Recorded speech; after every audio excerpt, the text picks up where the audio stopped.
Part 2A covers the modification to the miter saw. Welcome to Part 2.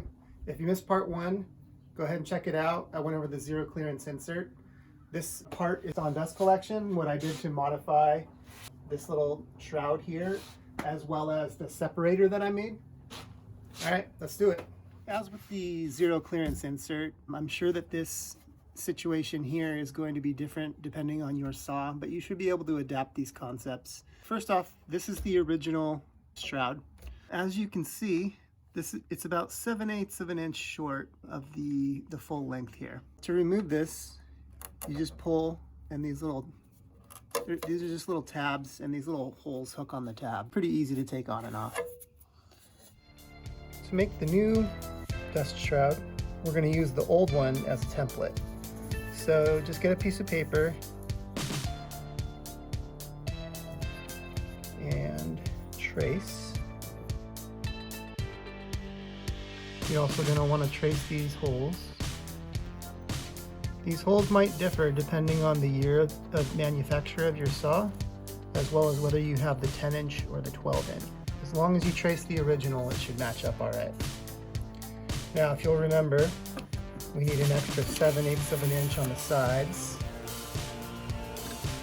So just kind of try and hold that perpendicular and make a mark.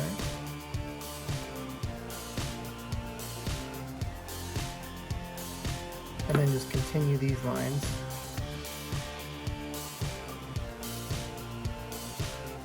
Now at the bottom, I'm going to come down about 1.5 inches. We're going to follow this curve. Now you can just cut it out.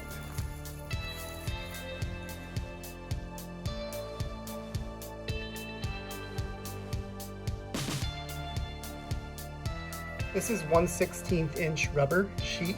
Actually I bought it on a roll, but it comes in sheets as well. It's pretty inexpensive. You can get it at a home improvement store, or you can buy it online.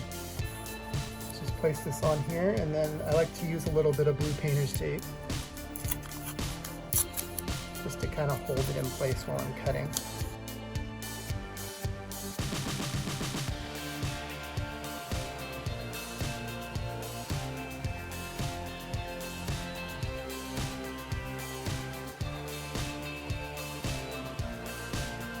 You got your brand new dust shroud, but you still have to cut the holes. You can either use a knife, or what I happen to have, which works really well, is this leather punch.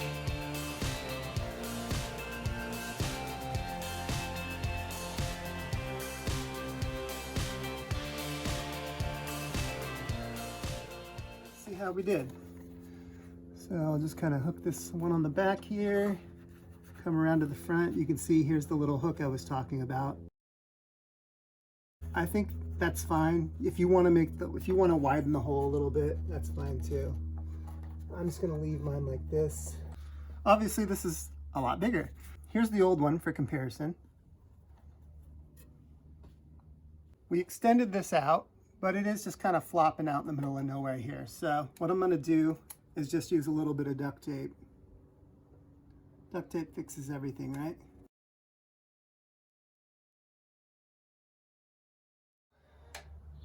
With the saw blade down in place, you can see how much more coverage we're getting with the new shroud.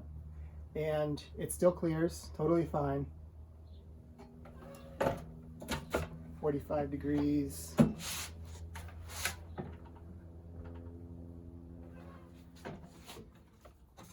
Now, if you want to do a compound miter, obviously I'm going to take my zero clearance insert out because I don't want to jack it up.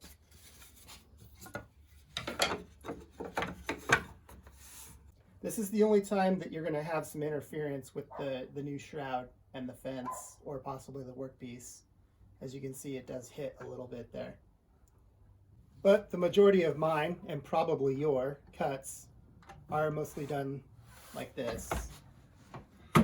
So I'm not too worried about it.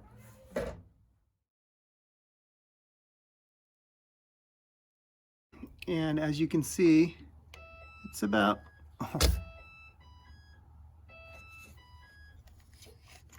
That would be the washing machine.